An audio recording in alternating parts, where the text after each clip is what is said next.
धन्यवाद मुकेश जी.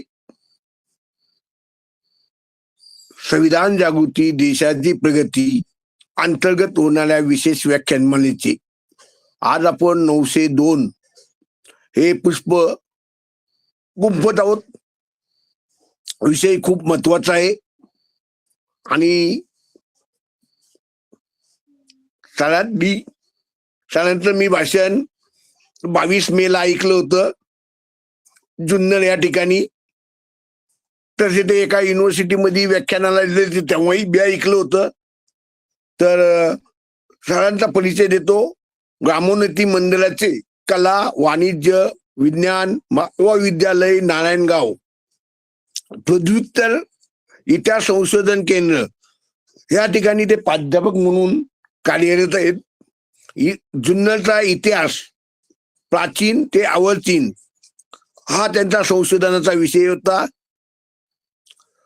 स्थानिक इतिहास लेखन जुन्नर परिसरातील मंदिरे व किल्ले नारायणगड शिवनेरीच्या गाथा जीवनगाथा शिवनेरीची जीवनगाथा शिवजन्मभूमीची आम्लगाथा छत्रपती शिवाजी महाराजांचे जल व्यवस्थापनाचे धोरण शिवकालीन जलनीती सातवाहनकालीन व्यापारी राजमार्ग नाणेघाट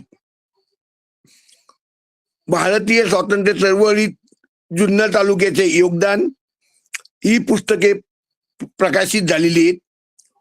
जुन्नरची बौद्ध लेणी असे घडले जुन्नर ही पुस्तके प्रकाशनाच्या वाटेवर आहे.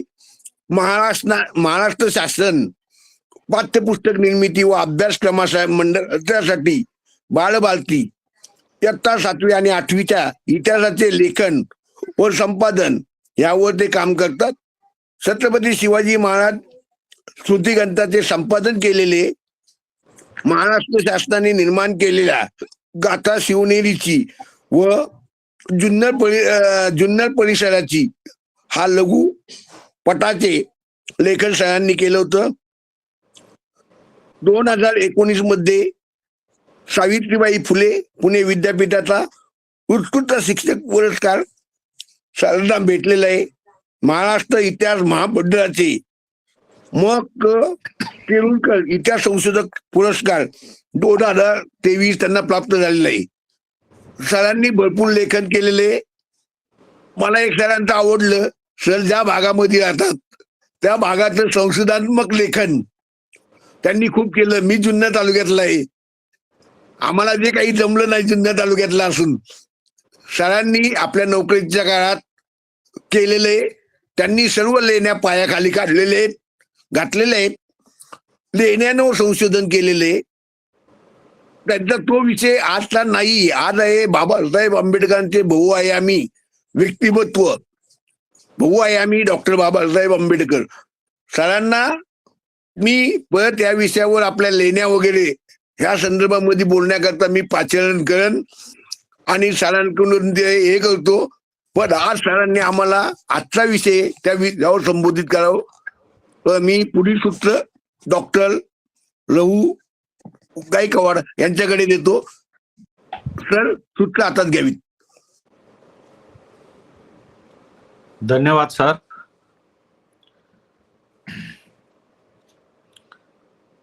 सर्वांना सस्नेह जय भीम. बहुजन हिताय बहुजन सुखाय ग्रुप शिक्रापूर संविधान विश्लेषण समिती. तुम्ही कशाचं विश्लेषण करता? विश्लेषण करण्यासाठी वाचावं लागतं.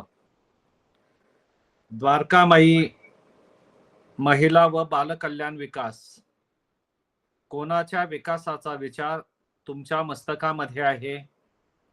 हा विचार सर्वात महत्वाचा. उपस्थित सर्वजण त्यामध्ये काही पितृतुल्य नावांचा उल्लेख करणं मला आवश्यक वाटतं, म्हणून मी तो करू इच्छितो. सर्वप्रथम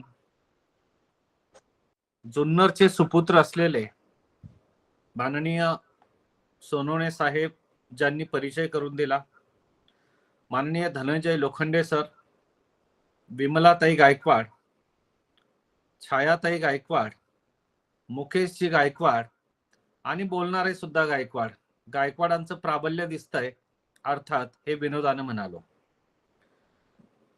त्याचबरोबर मी आपली ही पोस्ट माझ्या काही मित्रमंडळींपर्यंत पाठवली होती. त्यात एकनाथ पाबळे नावाचे फार मोठे तत्वज्ञानाचे आणि सामाजिक शास्त्राचे अभ्यासक आज आपल्या या कार्यक्रमासाठी जॉईन झाले. ते जॉईन झाले डहाणूवरनं. मी त्यांना ही पोस्ट पाठवली होती की सर आपण जॉईन व्हा. त्यांचा बहुजन समाजाचा आणि आदिवासी संस्कृतीचा फार चांगला बारकाईनं अभ्यास आहे. उपस्थित असलेले 36 जण आणि हा कार्यक्रम सर्वत्र ऐकत असलेले आपण सर्व श्रोतागण, बहुआयामी डॉक्टर बाबासाहेब आंबेडकर आपल्या आयोजकांच्या मध्ये संविधान विश्लेषण समिती असा एक शब्दप्रयोग केला आहे. ज्यावेळी एखाद्या व्यक्तीला असं वाटतं की बुडती हे जन न देखावे डोळा, बुडती हे जन न देखावे डोळा, म्हणून कळवळा अंतरीचा. दुसऱ्याच्या विकासासाठी ज्यांचं अंतकरण तुटतं आणि जे अंतकरणपूर्वक काम करतात, अर्थात त्यासाठी दुसऱ्याच्या विकासासाठी, अशा मनोवृत्तीतनं स्वतःचं संपूर्ण आयुष्य ज्या महनीय व्यक्तिमत्वानं खर्च केलं, असं एक व्यक्तिमत्व म्हणजे डॉक्टर बाबासाहेब आंबेडकर. मला ग्रुपमध्ये अशोक गायकवाड नावाची एक व्यक्ती जॉईन दिसते आहे. मला ठाऊक नाही आता हे अशोक गायकवाड कोण आहेत, पण जुन्नर तालुक्यामध्ये तलाठी म्हणून काम करताना आमच्याकडे एक अशोक गायकवाड होते. आता सेवानिवृत्तीनंतर ते पुणे जिल्ह्यात दौंड तालुक्यात पुरंदरच्या आसपास कुठेतरी आपल्या मूळ शेतीवर गेलेत.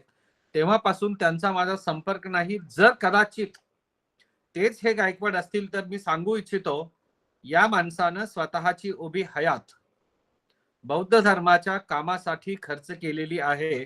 जर मला अपेक्षित असलेले ते तलाठी पदावरनं निवृत्त झालेले अशोक गायकवाड असतील तर त्यांना हा मुद्दा लागू आहे.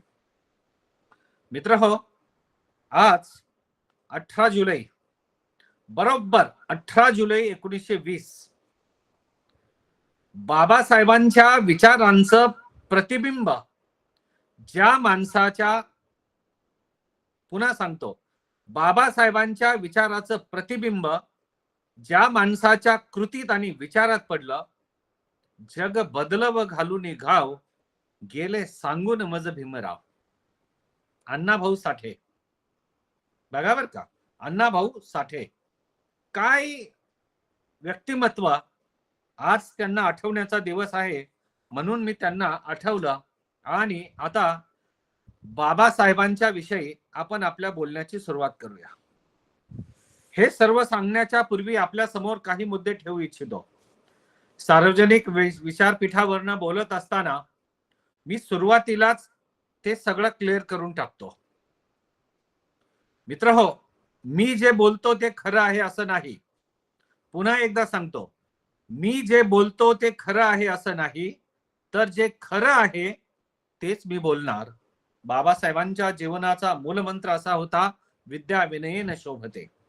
विद्या विनयेन शोभते. कितीही विद्या, उच्च विद्या विभूषित आणि उच्च विद्या संपन्न झालात तरी तुमच्याकडचा पोलाइटनेस किंवा नम्रता कधीही बाजूला जाता कामा नये. योग्य त्या ठिकाणी, योग्य त्या वेळी, योग्य त्या पद्धतीने तुम्हाला प्रत्युत्तर देता आलं पाहिजे, पण तेही बुद्धांच्या शांततेनं. माणसं गेल्यानंतर त्या माणसाचं महत्व आपल्याला कळतं. पण कोणत्याही माणसाच्या जीवनाला स्पर्श करत असताना काही गोष्टी लक्षात घ्याव्यात.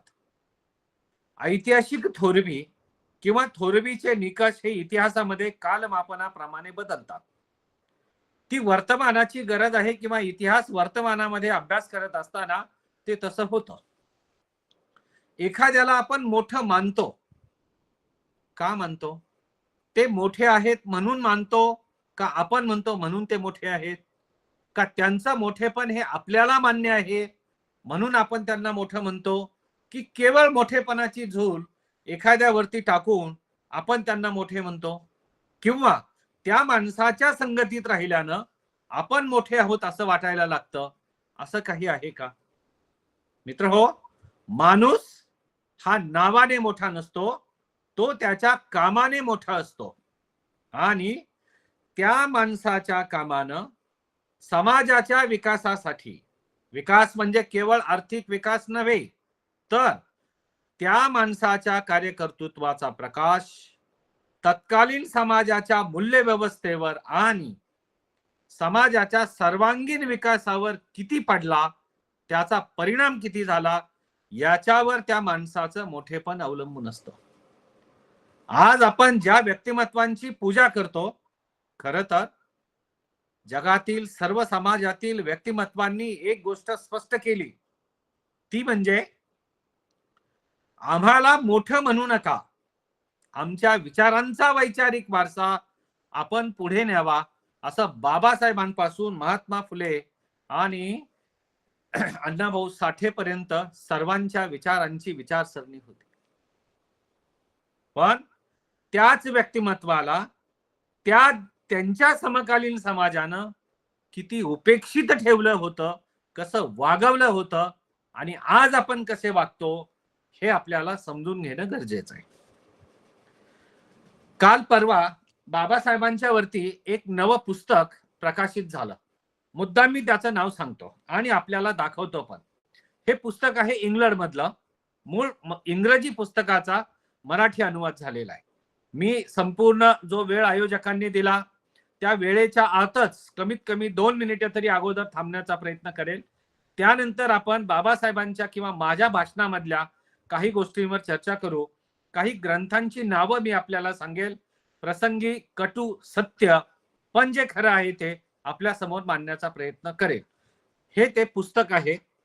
पुस्तकाचं नाव आहे डॉक्टर बाबासाहेब आंबेडकर, अस्पृश्यता, जाती मीमांसा आणि जाती अंताचा लढा. या ग्रंथाचे लेखक आहेत ख्रिस्तोफ जाफरलो. हे लंडन मध्ये असतात. एकदा लंडन ते पॅरिस असा प्रवास करताना त्यांच्या शेजारी ऑस्ट्रिया आणि हंगेरीच्या संसदेचे खासदार बसलेले होते. आता युरोपमध्ये म्हणजे भारतात जसं दलित जनता आहे, तसं हंगेरीमध्ये आणि युरोपमध्ये रोमा नावाची एक जमात आहे, रोमा. या रोमा जमातीला भारतीय बहुजन समाजाप्रमाणे त्या समाजानं मानवाचे हक्क नाकारले.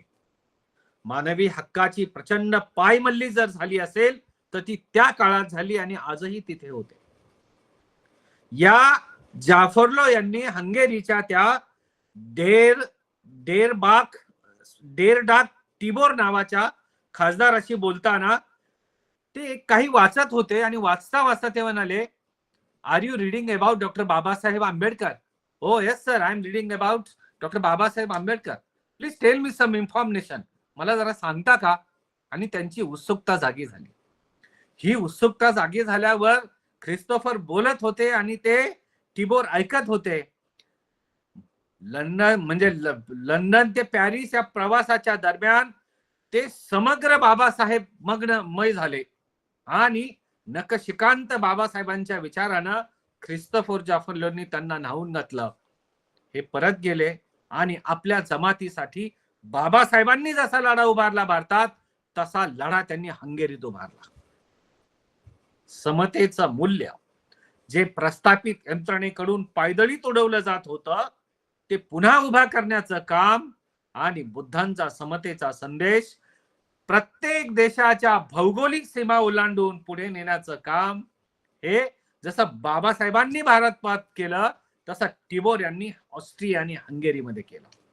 आज हंगेरीच्या या खासदारानं रोमा नेते असलेले जानोस नावाच्या व्यक्तिमत्वाच्या सोबतीनं काय केलं, ऑस्ट्रियामध्ये हंगेरीमध्ये एक स्वतंत्र शाळा काढली आणि त्या शाळेला नाव दिलं डॉक्टर बाबासाहेब आंबेडकर स्कूल.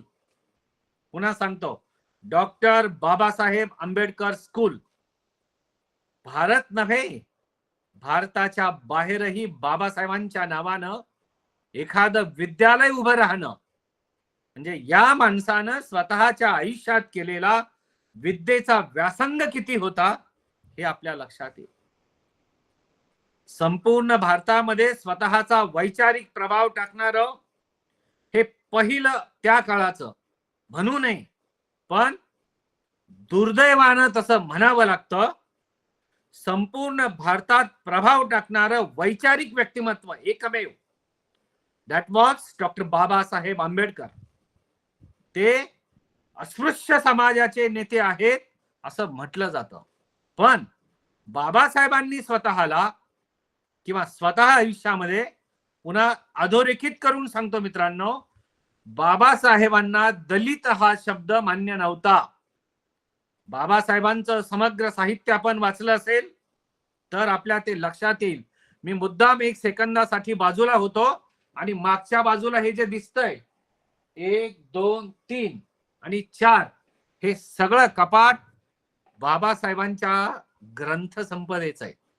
बाबासाहेबांनी लिहिलेली संपूर्ण ग्रंथसंपदा, बाबासाहेबांच्या विषयी अगदी मागच्या महिन्यापर्यंत प्रकाशित झालेली ग्रंथसंपदा माझ्या संग्रहामध्ये आहे.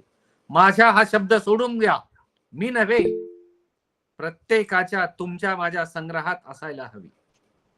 मी म्हणालो माझा आणि मी आला की अहंकार येतो. अहंकार गेला तुका आता देव झाला. अहंकार नको. किंवा कवयित्री इंदिरा संतांच्या शब्दात सांगतो एका कवितेच्या ओळी, माझे मी पण गळून जावे पक्व फळापरी. ते गळालं पाहिजे. मी नव्हे तर आम्ही, आपण ऐकत असलेले सगळे 44 जण, प्रत्येकाच्या घरात बाबासाहेब असे असायला हवेत. बाबासाहेबांचा जन्म ज्या अंबावडे मध्य प्रदेशात महूला झाला, त्यांचं मूळ गाव अंबावडे. अंबावडेकर ते आंबेडकर हा बाबासाहेबांच्या उपनामाचा प्रवास.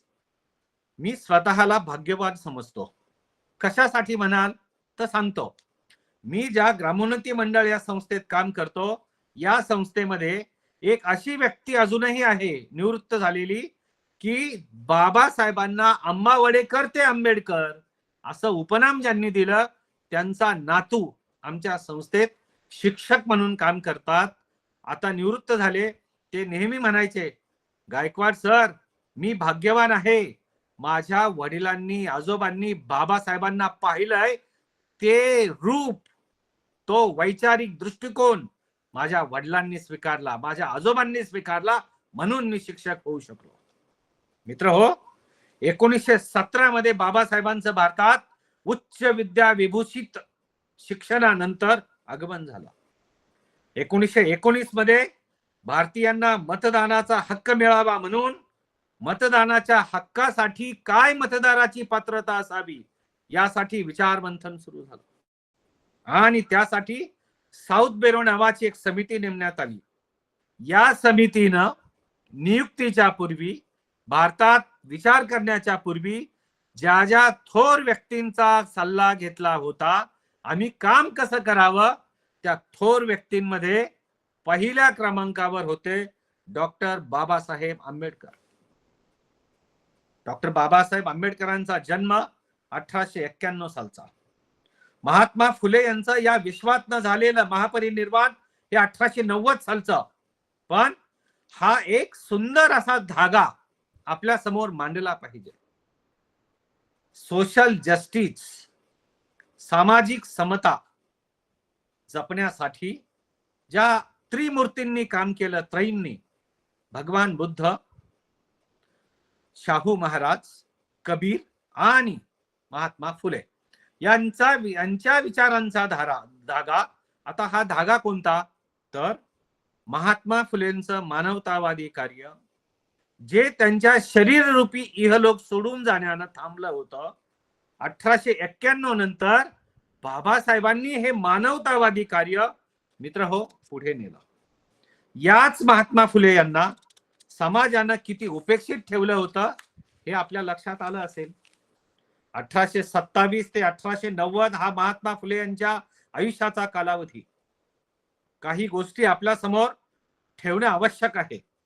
महात्मा फुले यांच्या निधनाची बातमी त्यावेळच्या अग्रगण्य असलेल्या केसरी आणि मराठा या दोन्ही वर्तमानपत्रांनी छापली नव्हती. पण ही गोष्ट देखील आपल्याला माहित असायला हवी.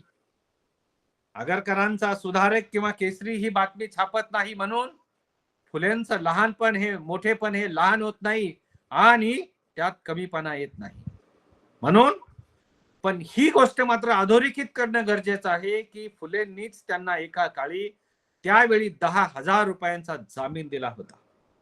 अहो एवढंच काय, 1925 मध्ये पुणे शहरात जेव्हा महात्मा फुलेंचा पुतळा उभा राहावा असा ठराव त्यावेळच्या पुणे नगर परिषदेमध्ये आला, तेव्हा आम्ही पुणेकरांनी तो एकमतानं नाकारला. फरक फुलेंना नाही पडला, फरक सावित्रीबाईंना नाही पडला, तर फरक पडला आमच्या संकुचित मनोवृत्तीला. ही जी संकुचित मनोवृत्ती नको म्हणून फुलेंना त्यावेळेस उपेक्षितांचे मानकरी असं म्हटलं गेलं. फुले हे कृतिशील विचारवंत होते आणि हाच कृतिशील विचारांचा वैचारिक धागा बाबासाहेबांनी स्वतःच्या हृदयस्थ जपला. आपणास बाबासाहेब समजावेत ते ज्या भौगोलिक, सामाजिक, ऐतिहासिक आणि अद्वितीय व्यक्तिमत्व म्हणून जर समजून घ्यायचे असतील तर फुले आणि बाबासाहेब ज्या सामाजिक संदर्भामध्ये उदयास आले ते सामाजिक संदर्भ लक्षात घेणं गरजेचं आहे. प्रचंड कर्मकांड, प्रचंड जाती व्यवस्था, पण बाबासाहेब कधी ब्राह्मणांच्या विरोधी नव्हते. फुले कधी ब्राह्मणांच्या विरोधी नव्हते. अतिशय अधोरेखितपणे करून ठेवा, कर्मकांडी असलेल्या ब्राह्मणांच्या विरुद्ध होते. ब्राह्मण या शब्दाची व्याख्या आहे ब्रह्म जानाति इति ब्राह्मणाः. ब्रह्म म्हणजे ज्ञान. ज्ञानाच्या उपासकांना कधी कोणते दरवाजे बंद करू नयेत असं बाबासाहेब आणि फुले स्वतः म्हणायचे. म्हणून आंबेडकर समजून घ्यायचे असतील तर आपल्याला ते ज्या प्रदेशात राहिले, ज्या परिस्थितीत राहिले, वाढले आणि विकसित झाले याचा अर्थ आर्थिक दृष्ट्या नव्हे, वैचारिक दृष्ट्या त्या ठिकाणच्या प्रादेशिक परंपरेचे संदर्भ आपण लक्षात घेणं गरजेचं आहे. म्हणून बाबासाहेबांना जी व्यक्तिमत्व लाभली, जी परिस्थिती लाभली, ती परिस्थिती आज माझ्या परिवारात आहे का? जरा विचार करून पहा. मी आता थोडस आणखी कटू बोलणार आहे, मुद्दाम आहे ते याचसाठी की त्यावेळची परिस्थिती आणि आजची परिस्थिती या सर्वांची तुलना करता आपल्याला बाबासाहेब समजून घ्यायचे असतील तर सर्वप्रथम बाबासाहेबांच्या साहित्याचं वाचन करावं. जर वाचन केलं तर बाबासाहेब समजू शकतात. बाबासाहेब समजणं फार अवघड नाही आणि अभ्यास केला नाही तर ते सोपंही नाही. म्हणून संविधानाच्या पलीकडे जाऊन बाबासाहेब समजून घेतले पाहिजेत. संविधानाचे ते निर्माते, शिल्पकार तर आहेतच, त्यात प्रश्नच नाही. अशी एव्हरेस्टच्या शिखरावर संविधान ठेवा आणि असं हळूहळू खाली येत बाबासाहेब त्या पदापर्यंत पोहोचले कसे? एक अनुयायी म्हणून माझा त्या प्रवास हा त्यांच्या पावलावर पाऊल ठेवून कसा होणार आहे, मला हे देखील समजून घेणं गरजेचं आहे. पुस्तकांच्या साठी स्वतःच्या मुलीचे दागिने गहाण ठेवणारा बाप जे बाबासाहेबांना लाभले, असा बाप तुमच्या माझ्या प्रत्येकाच्या घरात जन्माला आला पाहिजे, तर तुमच्या माझ्या घरातला मुलगा बाबासाहेब होईल. जरा विचार करा. हा एक मोबाईल फोन मी आपल्याला प्रतीक रूपानं दाखवला, फक्त प्रतीक रूपानं. या फोनची किंमत प्रत्येकाची, तुमच्या आणि माझ्या सगळ्यांच्या, आपल्या घरात 4 फोन असतात, 2 मुलं, 1 मुलगा 1 मुलगी आणि पती पत्नी. 4 फोनची किंमत कमीत कमी 50,000 रुपये आहे. सर्व उपस्थितांना नम्र विनंती की कृपया राग मानू नका, पण एवढ्या मोबाईलच्या किमतीची पुस्तकं माझ्या मुलाला आणि मुलीला मी घडवण्यासाठी घरात घेतली का? आहेत का? 1 लाख रुपये किमतीचा टीव्ही आपल्या घरात असतो, पण बाबासाहेबांचं समग्र साहित्य आमच्या घरात जर असेल तर आनंद, नसेल तर ते त्वरेनं खरेदी करावं. कारण स्वतःच्या मुलीचे दागिने गहाण ठेवून बाबासाहेबांना एकही क्षण वाया न जाऊ देणारा बाप बाबासाहेबांना लाभला होता. ही वडिलांची दृष्टी आपण काय करतो हे समजून घेणारी होती. माझा मुलगा काय करतो आजही आपण समजून घ्यावं. आमची मुलं काय वाचतात, काय पाहतात. बाबासाहेबांच्या जीवनात जेव्हा केळुस्कर गुरुजींचं आगमन झालं तेव्हा बाबासाहेब वाचन करत होते. एक ग्रंथ त्यांनी दिला आणि त्यानंतर खरा इतिहास बाबासाहेबांच्या जीवनात घडला. बाबासाहेबांना बुद्ध चरित्र भेट मिळालं. बुद्धांच्या जीवनाला बाबासाहेबांचा झालेला हा पहिला परिस्पर्श. बाबासाहेब उच्च विद्या विभूषित झाल्यानंतर बुद्ध वाचायला घेतला नाही, तर बाबासाहेबांनी बुद्ध वाचले ते मॅट्रिक पास झाल्यानंतर, 10वी नंतर, 12वी नंतर, म्हणजे माध्यमिक शिक्षण पूर्ण केलं आणि बाबासाहेबांनी समग्र बुद्ध वाचले. बुद्ध ज्या परिस्थितीतून घडले, जो संघर्ष बुद्धांना जीवनात सहन करावा लागला तो जल व्यवस्थापनाच्या अव्यवस्थेमुळे होता. हा एक मुद्दा वाचून बाबासाहेबांनी भारताचं जलविद्युत विषयक धोरण लिहिलं. जलविद्युत विषयक धोरण, भारतामधली धरणं कशी बांधावी, अणुशक्तीचा वापर कसा करावा, अणुबॉम्ब हवेच पण ते कशासाठी, या मुद्द्याकडे मी काही वेळानं येणार. म्हणून या सर्व समतेच्या सुरुतांचा विचार ज्यांनी आयुष्यभर स्वतःच्या आयुष्यात राबविला आणि बुद्धांच्या विचारापासून संपूर्ण आयुष्यात जरा देखील फारकत घेतली नाही, असे घटनेच्या पलीकडचे बाबासाहेब जर समजून घेतले तर बाबासाहेब जरी आज शरीर रूपानं नसले तरी वैचारिक विकासाच्या रूपानं ते माझ्या मुलामध्येही जन्माला येतील. पण शिवाजी बाबासाहेब जन्माला यावेत ते दुसऱ्याच्या घरात नव्हेत. केवळ भीमराव नाव ठेवून चालणार नाही मुलामुलीचं, तर त्याप्रमाणे काम केलं पाहिजे. क्रियेविन वाचाळता व्यर्थ आहे, आधी केलेच पाहिजे. सुरुवात दुसऱ्यापासून नाही, स्वतःपासून केली पाहिजे आणि ज्ञान सर्वत्र समजून घेतलं पाहिजे. बाबासाहेबांच्या आयुष्यात ज्ञानाशिवाय कोणत्या गोष्टीला थारा नव्हता. म्हणून अनंत अडीअडचणी आल्या तरी बाबासाहेब थांबले नाही, बाबासाहेब थकले नाहीत आणि आता झोपतो जरासा असं कधी म्हणाले नाही. बडोदा नरेश असलेल्या प्रजावत्सल अधिपती सयाजीराव गायकवाडांनी दिलेली शिष्यवृत्ती, हे सगळं काही घेऊन पुढे भीमराव बाबासाहेब आंबेडकर झाले. देश विदेशातलं शिक्षण सगळं काही घेतलं बाबासाहेबांनी. कोणासाठी? पदोपदी बाबासाहेबांच्या जीवनामध्ये एक काळजी होती, माझा समाज उन्नत कसा होईल. आणि आज काय, याविषयी प्रश्नचिन्ह करून मी पुढचा मुद्दा सोडून देतो. पण इतक्या सामाजिक विषमतेचे चटके बाबासाहेबांना बसले की काय सांगायला नको. ज्या बडोदा नरेशांनी त्यांना शिष्यवृत्ती दिली, नोकरी दिली, त्या बडोद्यामध्ये बाबासाहेबांना राहण्यास जागा मिळू नये.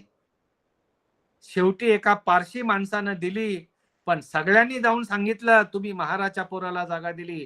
स्वतःच साहित्य उचलून बाबासाहेब मुंबईला परत आले. हे सगळं पाहिल्यावर नाईलाजास्तव का होईना बाबासाहेबांना ते सोडावं लागलं, परदेशी शिक्षण केलं. हे सगळं शिक्षण पाहताना बाबासाहेबांनी आयुष्यात काय पाहिलं तिथे? इक्वॅलिटी, समानता. परदेशी शिक्षण, वातावरण समानतेचं, बरोबरीनं राहणं आणि भेदभाव नसलेला समाज पाहिला. होता थोडा काळा गोरा वाद होता, पण तरी ते म्हणायचे काळा गोरा वाद नको, माणुसकीचे सैनिक आपण, आम्हाला माणुसकीची सैनिकी शिस्त असायला हवी. सैनिकी आणि कबीर परंपरेत बाबासाहेब वाढले होते. माणसामध्ये देवत्व पाहण्यासाठीचा विचार, कबीरांचा विचार बाबासाहेबांच्या घराण्यात पूर्वीपासून आला होता. पाथर पूजे तो हरी मिले, तो मे पूजू पहाड, घर की चाकी कोई न पूजे, चाको पिसा खाय. घरातल्या दगडाच्या जात्याला पुजतात, पूजत नाहीत, पण एव्हरेस्टला म्हणजे पहाडांना पुजलं जातं, डोंगरांना पुजलं जातं. माणसाचं काय? माणसाचं काय? सगळ्यात महत्वाचं काय असेल तर कोविडने आपल्या समोर ठेवलं, तो म्हणजे माणूस. दुबळी माझी झोळी. कितीही प्रगती करा, पण एकदा का निसर्गाचं चक्र फिरलं की सगळ्यात दुर्दैवी आणि दुर्बल प्राणी कोणता असतो तर मित्र हो, तो माणूस असतो. हा माणूस उभं करण्याचं काम बाबासाहेबांनी केलं. माझ्या समाजातील शेवटचा घटकाचा माणूस सुद्धा उभा राहिला पाहिजे.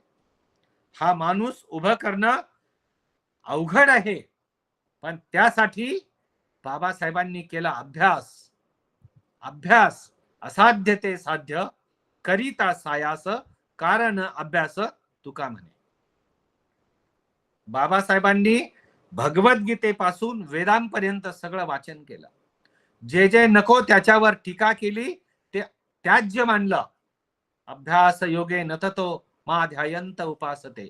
गीतेचा हा श्लोकही मांडला आणि ज्ञानेश्वरी ही उकळून पेले, वाचलं, क्रिटिक केलं. कोणत्याही ग्रंथाची समीक्षा केल्या विना, म्हणजे समीक्षा करायची असेल तर ती वाचल्या विना करू नये, असा बाबासाहेबांचा विचार होता. म्हणून आपण सर्व वैचारिक वर्गानं प्रथम वाचलं पाहिजे. बाबासाहेब ग्रंथालयात वाचायचे. आता का वाचत होते तर त्यांचं वाक्य होतं, माझ्या दलित बांधवांच्या दुःखाचं निराकरण करायचं असेल तर मला विद्या संपन्न व्हावे लागेल. आता आज विद्या संपन्न झालेली माणसं समाजापासून माझी गाडी, माझी कार, माझा मी, माझा परिवार आणि मीच इथे का थांबतात हो? आणि मी बाबासाहेबांचा अनुयायी म्हणून घेतो. मग विचारांनी अनुयायी आहे, कृतीने अनुयायी आहे की आणखी कसा? बाबासाहेबांचं म्हणणं होतं, जसं तुमच्या ताटामध्ये 5 पक्वान्न ठेवलेले असतात, तसं तुमच्या मुलाच्या वैचारिक जीवनामध्ये अशी पक्वान्न रूपी ग्रंथ तुम्ही ठेवायला हवीत, तर तुमचा मुलगा घडेल. बाबासाहेब अर्थशास्त्र शिकले, बाबासाहेब समाजशास्त्र शिकले आणि मानसशास्त्राचा तर किती अभ्यास केला. बाप रे, काय सांगायलाच नको. बाबासाहेबांचा अभ्यास, त्यांच्याविषयी झालेलं लेखन, त्यांचं स्वतःचं लेखन हे असं चिमटीत बसत नाही किंवा असं बसणार नाही. तो चिमटीत न येणारा एक पारा आहे. त्याची तुलना करायची असेल ना तर फक्त एकाच शब्दाने करा, बहुआयामी बाबासाहेब. म्हणून आज भाषणाचा विषय घेतला आहे, बहुआयामी बाबासाहेब. बाबासाहेबांची जयंती साजरी करताना देखील विचार व्हायला हवा. बाबासाहेब म्हणायचे, व्यक्तिपूजा नको, ती विचारपूजा असायला हवी. बाबासाहेबांचा जयंती अथवा त्यांचा स्मरण दिन वाचून साजरा करणार का नाचून साजरा करणार, हे बहुजन समाजाच्या जोपर्यंत लक्षात येत नाही तोपर्यंत बाबासाहेबांच्या पुस्तकातील विचार या मस्तकाच्या अंतरंगात घुसत नाही, तोपर्यंत ती बुद्धिमत्ता आपल्यामध्ये येणार नाही. वाचून साजरी केली तर बाबासाहेबांना आनंद होईल आणि नाचून साजरी केली तर कोणाला आनंद होईल हे मी सांगत नाही. औरंगाबाद मुक्कामी एका मोठ्या अभिनेत्यानं मिलिंद महाविद्यालयाच्या उभारणीसाठी बाबासाहेबांना देणगी देऊ केली. एका तमाशा सम्राटानं देणगी देऊ केली.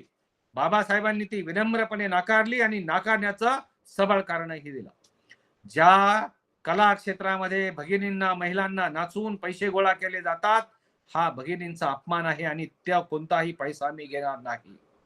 बाबासाहेबांनी ही देणगी सविनयपणे नाकारली. महिलांना समाजात जे मानाचे स्थान आहे, महिलांना बाळंतपणाच्या रजापासून पुरुषांबरोबरीचा जो पगार दिला जातो, सर्व काही दिलं जातं, हे सर्व बाबासाहेबांच्या महिला विषयक धोरणाचा परिपाक आहे. पण आम्हाला बाबासाहेब या अंगानं आठवतात कुठे?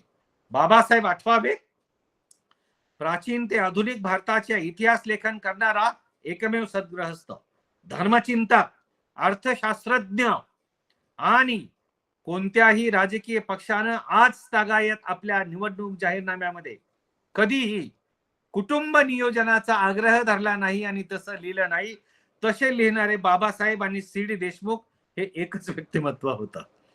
कामगार आणि दलित चळवळीचे प्रणेते, कायदे तज्ञ, निर्भीड पत्रकारिता करणारे, राज्यघटनेचे शिल्पकार, शेतीचे तज्ञ, वास्तुविशारद आणि संत साहित्याचे उत्तम अभ्यासक, बाबासाहेबांच्या मूकनायकांनी बहिष्कृत भारताच्या अग्रभागावर शिरोभागी जे वाक्य लिहिलं असतं ते वाक्य आपण समजून घ्यावं.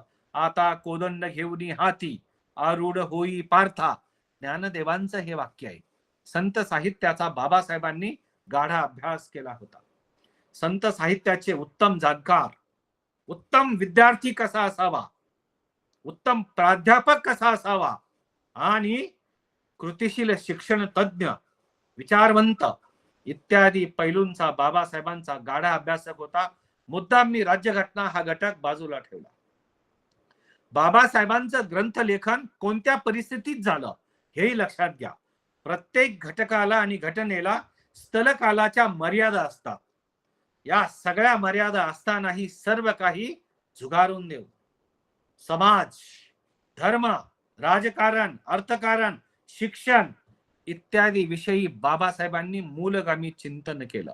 आणि ज्यावेळी चिंतनशील मनाला विचारांचा मोहर येतो तेव्हाच एखादी ग्रंथाची कलाकृती किंवा निर्मिती होते आणि साहित्य होते. बाबासाहेबांच्या वडिलांना शिक्षणाचं खरं महत्व कळालं. आपल्या मुलांची शैक्षणिक काळजी कशी असावी, म्हणजे आपण घेतो बाळ जेवलास का, ही एक काळजी करणं आई वडिलांचा स्वभाव धर्म आहे, कुटुंबाचा तो भाग आहे. पण अहो पोटाची भूक भागेल, डोक्याची भूक भागण्यासाठी काय, 4 आण्या असतील तर 2 आण्याचं पुस्तक घेऊ, 3 आण्याचं पुस्तक घ्या आणि 1 आण्याचा पोटाची सोय करा. पुस्तक अशी एक गोष्ट आहे की माणसाचं मस्तक बदलवण्याची ताकद त्यांच्यात होती. मार्क, तुमच्या सर्टिफिकेटवर किती मार्क्स आहेत याला अर्थ नाही. बाबासाहेबांचे इयत्ता 10वीचे मार्क्स जर पाहिले ना तर आपल्याला हसू येईल, आश्चर्यचकित व्हाल, अरे बापरे. पण हा माणूस हजारो वर्ष पुढे टिकणारी राज्यघटना लिहू शकतो हे केवळ आणि केवळ अभ्यासाच्या प्रक्रियेमुळे बाबासाहेबांनी साध्य केलं. मुंबईच्या एका महाविद्यालयामध्ये बाबासाहेबांनी प्राध्यापक म्हणून नोकरी केली. कोलंबिया आणि काय वगैरे वगैरे विद्यापीठातनं पदव्या मिळवल्या. त्यांच्या पदव्या सांगायच्या असतील तर माणसाला, योगा करणाऱ्याच्या लक्षात येईल 2 वेळा श्वास घ्यावे लागतात, 2 वेळा. तेव्हा बाबासाहेबांच्या त्या सगळ्याच्या सगळ्या पदव्या सांगता येतात. त्या पदव्या सांगण्याच्या याच्यात मी बसत नाही. पण बाबासाहेबांचं भारतीय राजकारणावरती जे दूरगामी चिंतन होतं, भारताच्या समाजाविषयीचं जे चिंतन होतं, हे सगळं चिंतन ॲनिहिलेशन ऑफ कास्ट आणि बाबासाहेबांनी लिहिलेल्या problems of rupee, east India कंपनीवरचं केलेलं साधारस भाष्य, या सगळ्या गोष्टी आपल्याला सांगता येतील. मानसशास्त्राचा अभ्यास जसं फ्राईडने केला त्याच तोडीस तोड भारतातल्या समाजशास्त्राचा मानसशास्त्रीय अभ्यास बाबासाहेब करताना दिसतात. उच्च शिक्षणामध्ये आम्ही सगळे काम करतो. माझे काही प्राध्यापक बंधू आणि भगिनी उपस्थित आहेत आज. यामध्ये सर्वात ज्येष्ठ नाव आहे धनंजय लोखंडे सरांचं. मी बाबासाहेबांचा प्राध्यापकांनी काय आदर्श घ्यावा यासाठी एक उदाहरण देऊ इच्छितो. बाबासाहेब पहिल्या भाषणाला म्हणजे प्राध्यापक झाल्यावर त्या महाविद्यालयात उभे राहिले. विषय होता इंडियन इकॉनॉमी. इंडियन इकॉनॉमी, भारतीय अर्थव्यवस्थेवरचं मूलगामी भाष्य करण्यापूर्वी बाबासाहेबांनी काही टिपणं काढली. आम्हीही टिपणं काढतो. आज बोलायचं म्हणल्यावर मीही जवळजवळ 26-27 पानांचं टिपण फार पूर्वीपासून काढलेलं आहे. तसं बोलत नाही. कबीरांच्या भाषेत ऐसी बोली बोल की कोई न बोले झूठ, ऐसी जगह बैठ की कोई न बोले उठ, म्हणून वाक्यप्रयोग भाषणाच्या सुरुवातीलाच केला होता. मी बोलेल ते खरं नाही, जे खरं आहे तेच बोलेल आणि बाबासाहेबांच्या साहित्यातलं बोलेल. प्राध्यापकानं सर्वंकष पद्धतीनं अभ्यास केला पाहिजे. म्हणून बाबासाहेब ज्या शिक्षण संस्थेत महाविद्यालयात पहिल्यांदा बोलायला उभे राहिले तो 60 मिनिटाचा 1 तास घेण्यासाठी 13 वेळा बाबासाहेबांनी अशी टिपणं काढली होती. 13 वेळा. 14व्या वेळी बाबासाहेबांना असं वाटलं की आता आपण महाविद्यालयाच्या विद्यार्थ्यांसमोर बोलू इच्छितो. बोलायला उभे राहिल्यानंतर एक दलिताचा मुलगा विश्वविद्यालयामध्ये कसा बोलतो हे पाहण्यासाठी अनेक लोक उभे, मागच्या दारानं ये, पुढच्या दारानं ये, याची फटफजिती होते का, सगळं पाहिलं. बाबासाहेबांचे उच्चार, बाबासाहेबांची इंग्रजीवरचं प्रभुत्व, हे सगळं आधिपत्य पाहिल्यावर ते स्वतःच आपलं इंग्रजी चेक करू लागले. अरे हे काहीतरी वेगळं रसायन आहे, आणि हा दलित समाजातला, बहुजन समाजातला असला तरी आपल्यापेक्षा ज्ञानानं उच्च कोटीच्या समाजातला हा मुलगा आहे, अशी मनोमन खात्री पटली आणि ते वर्गाच्या बाहेर पडले. म्हणून बाबासाहेबांचा वारसा मला चालवायचा असेल तर बाबासाहेबांची ज्या ज्या ठिकाणी बाबासाहेबांनी नोकरी केली त्या त्या ठिकाणी काय घडलं त्यांना नोकरीवर घेताना, असाही एक किस्सा आपल्याला सांगू इच्छितो. त्या R.M. जोशींच्या जागेवर बाबासाहेबांची नियुक्ती होणार होती. तेवढ्याच तोला मोलाचा प्राध्यापक तिथे असायला हवा, म्हणून बाबासाहेबांच्या या मुलाखती जेव्हा झाल्या तेव्हा त्यावेळच्या गव्हर्नर असलेल्या लॉर्ड सिडनेहॅम म्हणाले, बाबासाहेबांच्या इतका परिपक्व व्यक्तिमत्व असलेला माणूस या प्राध्यापकाच्या जागेवर हवा, दुसरा कोणताही माणूस अजिबात नियुक्त करता कामा नये. बाबासाहेबांनी 13 वेळा आपला भाषण लिहिलं आणि मग ते इंटर कॉमर्सच्या वर्गावर गेले. त्यांचं भाषेवरील प्रभुत्व पाहिल्यावर बाबासाहेबांचा तास संपल्यावर संपूर्ण वर्ग उभा राहिला. जो वर्ग हसण्यासाठी उभा राहिला आला होता उभा राहून, तो वर्ग असा पूर्ण बाबासाहेबमय होऊन उभा राहिला आणि बाबासाहेबांना नमस्कार करू लागला. हा बाबासाहेबांनी मिळवलेल्या उच्च विद्या विभूषित ज्ञानाला नमस्कार होता. ज्ञान हे सर्वात महत्वाचं आहे. म्हणून एका संस्कृत कवितेची ओळ आपल्या समोर ठेवतो. कुरुते गंगा सागर गमनम, कुरुते गंगा सागर गमनम, व्रत परिपालन मथवादानम, ज्ञानविहीनम म्हणजे ज्ञानाच्या शिवाय काही शक्य नाही. कुरुते गंगा सागर गमनम, व्रत परिपालन मथवादानम, ज्ञानविहीनम मुक्तीन भजती जन्मशतेनम. ज्ञानाशिवाय कोणतीच गोष्ट या जगात कुणालाही शक्य नाही, आणि ते मिळतं विद्येनं. म्हणून नाही ज्ञानेन सदृशम पवित्रहम विद्यते. विद्या घरापर्यंत पोचली पाहिजे. जसं रोज जेवण जेवतो तसं रोज काहीतरी वाचलं पाहिजे. बाबासाहेबांनी आपली स्वतःची व्याख्यानं टिपणं काढल्याशिवाय कधीच दिली नाहीत. सगळेजण मराठ्यांचा इतिहास सगळे वाचतात, पण हा इतिहास कसा असावा, कसं बोलावं, कसा असावा, कसं मांडावं, कसं लिहावं, रियासतकार गोविंद सखाराम सरदेसाईंची बाबासाहेबांशी त्या विषयावर चर्चा झाली होती. बाबासाहेबांनी बुद्ध आणि त्यांचा धम्म हा ग्रंथ लिहिला. या ग्रंथामध्ये बुद्धांचा विषाद योग फार चांगला लिहिला. तथागतांनी ग्रहत्याग का केला याविषयीचं बाबासाहेबांचं विवेचन वाचायचं असेल तर त्या ग्रंथामध्ये इतिहासाचं जे सूक्ष्म विवेचन बाबासाहेबांनी केलं ते म्हणलं पाहिजे. ते वाचण्याच्या पूर्वी तो ग्रंथ लिहित असताना बाबासाहेब किती कार्यमग्न असायचे हा सांगतो. त्यांचा सेवक असलेला नानकचंद 8 वाजता बाबासाहेबांना जेवणाचं ताट देण्यास गेला. रात्री बाबासाहेब लिहित होते, नानकचंद ताट इथे ठेवा. ते कधी आरेकारे करत नव्हते, आहो काहो करायचे. ताट इथे ठेवा, मी जेवेल आणि तू जा आता. बाबासाहेब लिहित बसले. दुसऱ्या दिवशी 10 वाजता तो परत आला आणि बाबासाहेब लिहितच होते. याला म्हणतात एकाग्रता यशोबीजम. ज्यावेळी म्हणजे बाबासाहेबांना विचारलं असं का बरं तुम्ही करता, तेव्हा बाबासाहेब म्हणायचे, अज्ञानाच्या खोल समुद्रामध्ये किंवा सागरामध्ये झोपी गेलेला माझा समाज जोपर्यंत निद्रिस्त आहे त्याला उठवण्यासाठी मला जागून विद्या संपादन करण्याची गरज आहे. आणि ज्यावेळी हे मी पटवून देईल माझ्या समाजाला तेव्हा माझा समाज जागृत होईल. म्हणून मला जागं राहिलं पाहिजे. स्वतःसाठी जगणारं ते व्यक्तिमत्व नव्हतं. स्वतःसाठी जगणारं ते व्यक्तिमत्व नव्हतं. समाजासाठी जगणारं ते व्यक्तिमत्व होतं. बाबासाहेबांची धर्मांतराची येवल्याची घोषणा असू देत किंवा नागपूरचं धर्मांतर असू देत, बाबासाहेब नागपूरची निवड का करतात? फार विचारपूर्वक केलेली आहे. बुद्धांचा संदेश नागा जमातीने समाजापर्यंत पोहोचविला होता. या कृतीच्या प्रित्यर्थ बाबासाहेब नागपूरची निवड करतात. 15 ऑक्टोबर 1956 रोजीचं बाबासाहेबांचं ते भाषण आहे. मी नागपूरची निवड का केली. आणखी एक अभ्यासाचा पैलू आपल्या समोर ठेवतो. बाबासाहेब केवळ आणि केवळ अँथ्रोपॉलॉजी पासून सायकोलॉजी पर्यंत वाचत नव्हते, तर बाबासाहेबांनी प्राचीन भारताच्या क्रांती आणि प्रतिक्रांतीच्या दृष्टिकोनातून जो अभ्यास केला तो मूलगामी संशोधन आणि चिंतनाचा होता.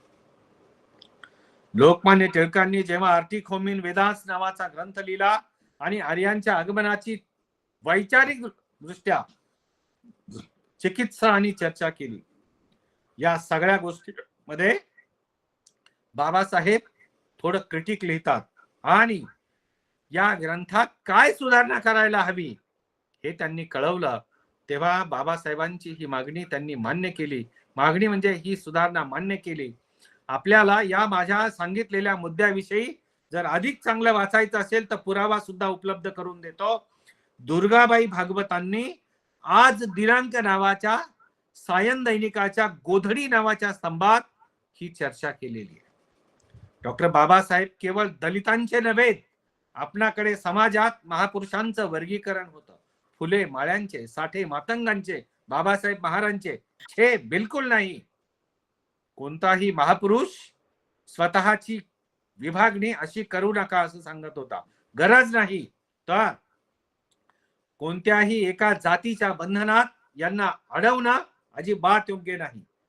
प्रत्येक महापुरुषानं मांडलेला विचार हा माणुसकीच्या विकास प्रक्रियेचा आत्मा आहे आणि या सर्वांनी माणसाच्या प्रगतीचा विचार केला.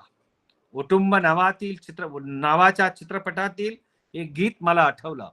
हीच अमुची मागणी, हीच अमुची प्रार्थना आणि हेच अमुचे मागणे, माणसाने माणसाशी माणसासम वागणे, माणसाने माणसाशी माणसासम वागणे. ही माणुसकीची ज्योत बाबासाहेब पत्करतात, विचारतात, उचलतात आणि ती आपल्याला आत्मरूपानं देतात. जगात आधुनिकीकरणाची आणि आधुनिकतेची समानतेची उत्तम माहिती करून देणारा ग्रंथ. आधुनिकता कशाने येते? कपड्यांनी येते.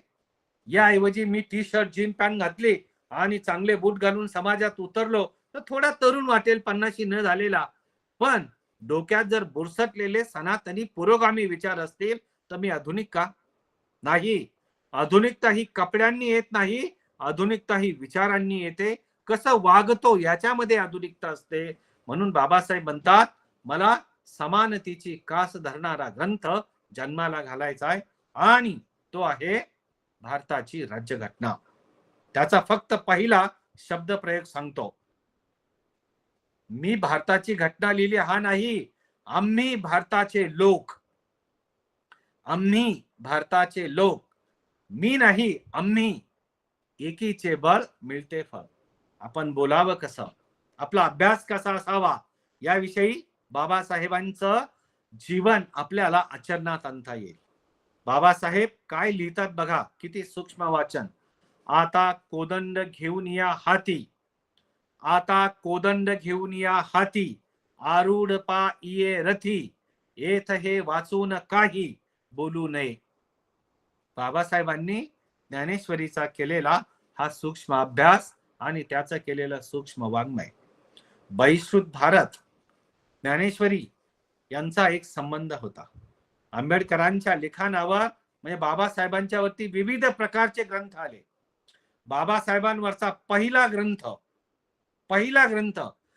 पुन्हा एकदा सांगतो, बाबासाहेबांच्या विषयी ते हयात असताना लिहिलेला पहिला ग्रंथ माझ्या हाती आहे.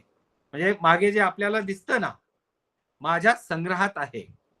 तो आहे बाबासाहेब जिवंत असताना कराची येथून तानाजी खरावतेकर नावाच्या एका सोन्याच्या व्यापाऱ्यानं बाबासाहेबांचा चरित्र ग्रंथ लिहिला. हाच बाबासाहेबांचा पहिला चरित्र ग्रंथ.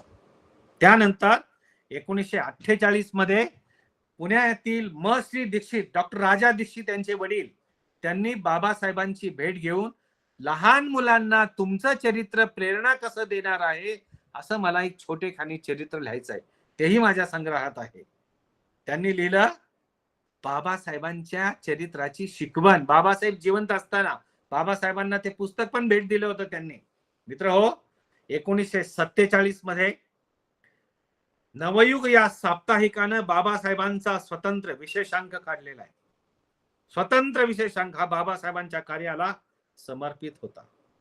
शिका, संघटित व्हा आणि संघर्ष करा, हा बाबासाहेबांच्या चिंतनाचा विषय. आता 4 बुक शिकलो की पहिला संघर्षाला उभा राहतो, शिकण्याचं नाव घेत नाही, शिक्षित होतो पण सुशिक्षित होत नाही, हे जरा कटू सत्य. म्हणून बाबासाहेबांनी भारतीय समाज व्यवस्था जी समजून घेतली, समाज रचनेतील विविध विसंगती सांगितल्या, उघड केल्या, ही समाज विसंगती आणि समाजाचा अभ्यास करण्यात आपण कुठे आकलनात कमी पडलो का, याचा विचार आपण केला पाहिजे. समाज रचनेचा हा सर्व सांगोपांग आणि विचार आपल्याला करता आला पाहिजे. राष्ट्राला कोणत्या दिशेने घेऊन जायचे आहे, माझ्या समाजाला कुठं न्यायचं आहे आणि कुठे थांबायचं आहे, याचा नेमका आराखडा बाबासाहेबांच्या लेखनात आहे. म्हणून आपल्याला बाबासाहेब वाचले पाहिजेत.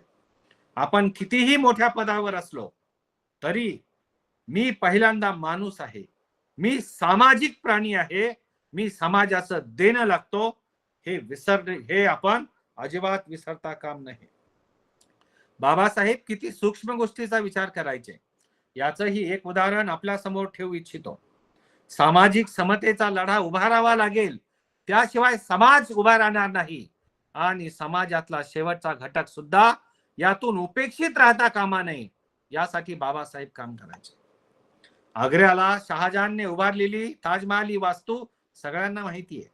या ताजमहाल वास्तूमध्ये शीर्षभागी एक भेग पडली होती, पाणी टिपकायचं. ते एका सामान्य परिवारातील गवंड्यानं दुरुस्त केलं आणि त्या इंजिनियरनं त्याला आश्वासन दिलं होतं की मी तुला सरकारी नोकरी देईल, पण गरज सरो वैद्य मरो, म्हणून तो विसरून गेला.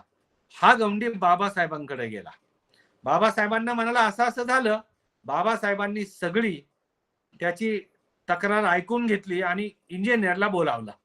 तेव्हा ते मजूर मंत्री होते आणि बोलावल्यावर मग असं काही सरळ केलं की त्या गवंड्याला उप अभियंत्याच्या हाताखाली कामावर घ्यावं लागलं आणि तो प्रमोशनने पुढे उप अभियंता झाला. प्रमोशनने अर्थात शिक्षण होतं.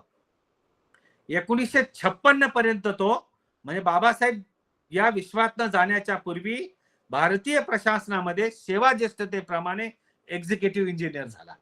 आता एक विचार करा, कृतिशील काम कसं असतं ते हे आहे. बाबासाहेबांना सगळ्यांनी मदत केली, पण कोणाची मदत घ्यावी आणि कोणाची घेऊ नये. बाबासाहेब सांगतात, ज्ञानासारखं पवित्र काम करण्यासाठी जे पवित्र क्षेत्रात काम करतात त्यांची देणगी घ्यावी, अन्यथा शिक्षण संस्थांना कुलूप लावलं तरी चालेल, पण अयोग्य ठिकाणची देणगी घेता कामा नये. त्या वाक्य जसं आहे तसं बाबासाहेबांचं सांगतो. चित्रपट सृष्टीत येणारा पैसा त्यावेळचा अनितीच्या मार्गाने येत होता. त्यांच्या मदतीच्या बळावर मी ज्ञानासारखे पवित्र कार्य कधीही करणार नाही, त्यापेक्षा माझ्या संस्था मेल्या तरी चालेल, असं परखड मत बाबासाहेबांनी व्यक्त केलं. बाबासाहेब शिक्षण संस्था उभे करणारे होते, शिक्षण सम्राट स्वतःला म्हणून घेणारे नव्हते. पीपल्स एज्युकेशन सोसायटी, मिलिंद महाविद्यालय, काय सिद्धार्थ महाविद्यालय, अहो जेव्हा शिक्षण सम्राट नावाचा शब्द भारताच्या शब्दकोशामध्ये नव्हता तेव्हा बाबासाहेबांनी शिक्षण संस्था उभ्या केल्या. सुरुवात मराठवाड्यापासून केली. म्हणून बाबासाहेबांनी स्वतःच्या अभ्यासामध्ये असा एकही पैलू ठेवला नाही की ज्याला हस्तक्षेप, ज्यात बाबासाहेबांनी हात घेतला नाही. भगवान गौतम बुद्धांचे चित्र आपल्या समोर जे असतं ना, म्हणजे भगवान गौतम बुद्धांचे डोळे असे खालच्या बाजूला एकदम उघडे आणि उजवे पाऊल पुढे, असं जे चित्र आपल्याला आज पाहायला मिळतं. मित्र हो, बाबासाहेब आयुष्याच्या उत्तरार्धात चित्रकला शिकले आणि त्यांनी स्वतः बुद्धांचं हे चित्र काढलं. हे चित्र काढण्यासाठी वृद्धापकाळात त्यांनी ब्रश हाती घेतला. नागपूरच्या चिंचोली गावातील शांतीवनामध्ये ही चित्र ठेवली आहेत. आणि आपण साठी झालो की मी आता थकलो आहे, आता मी काय करू, काही करू नये. ज्या दिवशी तुला समजलं त्या दिवशी तिथं सुरुवात कर. म्हणून इच्छा तेथे मार्ग, बुद्धम शरणम गच्छामी असं म्हणतो आपण. ही धून कोणी आणली हो? बुद्धम शरणम गच्छामी. बाबासाहेबांनी संगीत क्षेत्र सुद्धा सोडलं नाही. आपल्या दिवसभराच्या व्यस्त वेळेमधून वेळ काढून बाबासाहेब व्हायोलिन वाजायला शिकले. त्यांना ज्या व्यक्तीने व्हायोलिन शिकवलं त्यांचं नाव बाळ साठे. ते उत्तम पद्धतीने व्हायोलिन वाजवत. हे कशाचं प्रतीक आहे? एखादी गोष्ट शिकण्याची तुमची तीव्र इच्छा असेल तर तुम्ही ते वयाचं बंधन अजिबात पाळू शकत नाही. काही गरज नाही पाळण्याचं. म्हणून बाबासाहेब व्हायोलिन वाजवायला शिकले आणि पुढे बुद्धम शरणम गच्छामी ही धून बाबासाहेबांनी आपल्यापर्यंत पोहोचवली. ती कोणाच्या मार्फत पोहोचवली? औरंगाबाद म्हणजे विद्यमान संभाजीनगर फुलंब्री नावाच्या गावी हे घडलं. त्या फुलंब्रीकर ताई स्वतःच्या मुलाखतीत हा किस्सा सांगायला कधीच विसरल्या नाहीत. बाबासाहेब केवळ दलितांचे पुढारी नाही. आणि जर आपण म्हणत असू बाबासाहेब दलितांचे नेते आहेत, मित्र हो, घटना काय फक्त दलितांना लागू आहे? घटना ही संपूर्ण भारतवर्षाला. मग बाबासाहेब कोण आहेत? आपण माणसं कसा विचार करतो आणि या थोर महापुरुषांना कसं एका असं संकुचित मनोवृत्तीत बसवतो हे सांगण्यासाठी मी तुम्हाला छत्रपती शिवाजी महाराजांच्या इतिहासामध्ये घेऊन जातो. इंग्लिश फॅक्टरी रेकॉर्ड्स नावाचं एक दप्तर इंडिया हाऊस मध्ये आहे. इंग्लिश फॅक्टरी रेकॉर्ड्स नावाचं दप्तर इंडिया हाऊस मध्ये लंडन मध्ये आहे. 22 एप्रिल 1672 तर लंडन गॅझेट नावाचं वर्तमानपत्र, त्याचा अग्रलेख आहे, all Maharashtrian and Maratha people say that Shivaji was Maratha king, but according to English factory records and view of British factory records and East India Company's records, Shivaji was not only Maratha king, he is the king of Hindustan. There is difference between Maratha king and kings of Hindustan. माणसाची विचार करण्याची शक्ती हिमालयाप्रमाणे उत्तुंग असावी. एव्हरेस्टवर शिकण्याची एक तेजोमय इच्छा आपल्या अंगी असायला हवी. पोहोचू का नव्हे माहित नाही, पण अभ्यास मात्र तसा केला पाहिजे. म्हणून बाबासाहेब किती बारीक गोष्टींचा विचार आपल्यासाठी करत होते. बाबासाहेबांनी जेव्हा ईस्ट इंडिया कंपनीचा अभ्यास केला तेव्हा त्यांनी ईस्ट इंडिया कंपनीच्या पदाधिकाऱ्यांना म्हणजे इंग्रज लोकांना गोलमेज परिषदेमध्ये स्पष्टपणानं म्हणजे प्रतिपादन करून स्पष्टपणानं सांगितलं. मोगलांनी भारतामध्ये कर बसविले वगैरे वगैरे सगळं खरं असलं तरी बाबासाहेब लिहितात, जे कर कंपनीने बसवले, लोकांवरील कर्जाचा बोजा वाढविला, मिठासह सर्व महसूल कर लादले, याचा दाखला बाबासाहेबांनी दिलेला आहे. मीठ ब्रिटिश भारताची कुंपण नीती नावाचा एक इंग्रजी ग्रंथ आहे. हा काहीतरी 1894 साली ब्रिटनमध्ये प्रसिद्ध झालेला आहे. त्यावेळची परिस्थिती सांगतो तुम्हाला. साधारणतः 1600 पासून 1893 पर्यंतच्या भारतातील मिठाच्या व्यापाराचा आलेख त्याच्यामध्ये. ब्रिटिश दरवर्षी फक्त महाराष्ट्र या भूमीतून, पुन्हा सांगतो, ब्रिटिश ईस्ट इंडिया कंपनी दरवर्षी महाराष्ट्र या भूमीतून वर्षाला 365 दिवसात 1.25 कोटी रुपयांचा मिठावर महसूल गोळा करत होती, वसूल करत होती. म्हणून मीठ काय आहे हे लक्षात घ्या. पुढे गांधींनी जे मीठ उचललं ते उगाच नाही उचललं. प्रत्येकानं जर मीठ खाणं सोडलं, त्या क्षणापासून विकत घेणं सोडलं काही दिवस, तर मिठाचा व्यापार बंद पडेल. मी मिठाचा इतिहास या विषयावर बरीच वर्षापासून लिहिण्याचा प्रयत्न करतोय. आज ना उद्या 100-200 पानाचा मिठाचा इतिहास नावाचा माझा ग्रंथ साकारेल. त्यामध्ये हा मुद्दा मी घेणार आहे. बाबासाहेब लिहितात, तुम्ही मिठावर कर लादले, पण तुमच्या एक लक्षात आहे का, इंग्लंड मधल्या एकट्या मँचेस्टर शहराच्या पाणी पुरवठ्यावर तुम्ही जेवढा खर्च करता तेवढा खर्च तुम्ही 1834 ते 1858 या काळात भारताच्या विकासावर खर्च केलेला नाही. इतकी सूत्रबद्ध आणि सूक्ष्म अभ्यासपूर्ण आर्थिक मांडणी दादाभाई नौरोजींच्या नंतर दुसरी बाबासाहेबांनंतर कोणी केलेली नाहीये. म्हणून ब्रिटिश ईस्ट इंडिया कंपनीचा कारभार आणि अर्थव्यवहार हा त्यांचा प्रबंध पुढे साकारला. बाबासाहेबांच्या आर्थिक मांडणीतील सूत्र म्हणजे बाबासाहेबांनी स्वतःच्या अभ्यासपूर्ण मांडणीतून उभा केलेला आर्थिक राष्ट्रवाद आहे. आर्थिक राष्ट्रवाद, आधुनिक उद्योगांचं महत्व आणि दलितांनी सुद्धा उद्योग उभे केले पाहिजेत, यासाठी बाबासाहेब शहराकडे चला. ग्रामोद्योग जरी गांधींना मान्य होता तरी आम्हाला भूमीच नाही तर आम्ही उद्योग कुठे सुरू करावा, खाण्याचीच पंचायत काय करावे. बाबासाहेबांनी आखून दिलेला नदी जोड प्रकल्प 2000 नंतर आपण त्याचा विचार करू लागलो. सुरेश प्रभूंच्या त्या आसक्ती आग्रहानंतर. पण बाबासाहेबांनी भारताचं जलविद्युत धोरण, कुणाच्या डोक्यात वीजही पडली चकाकली नव्हती तेव्हा बाबासाहेबांच्या या लेखणीचा लख प्रकाश जलविद्युत नियोजनातून पडला होता. हिराकूड असेल किंवा भाकरानांगल असेल किंवा भारतातील अन्य नद्यांवर बांधलेली धरणं असतील, म्हणून ही धरणांमधलं पाणी अडवा आणि शेती सुजलाम सुफलाम करा, तर आपण स्वतंत्रपणानं येऊ शकू, स्वतंत्रपणानं जगू. म्हणून माणसे जोडण्याची दृष्टी विकसित करा. ती विकसित केल्याशिवाय तुम्ही जगू शकणार नाही आणि विकास करू शकणार नाही. बाबासाहेबांनी स्वतःच्या कृतीनं, शब्दानं कधी कोणाला कमी लेखलं नाही किंवा अपमानही केला नाही.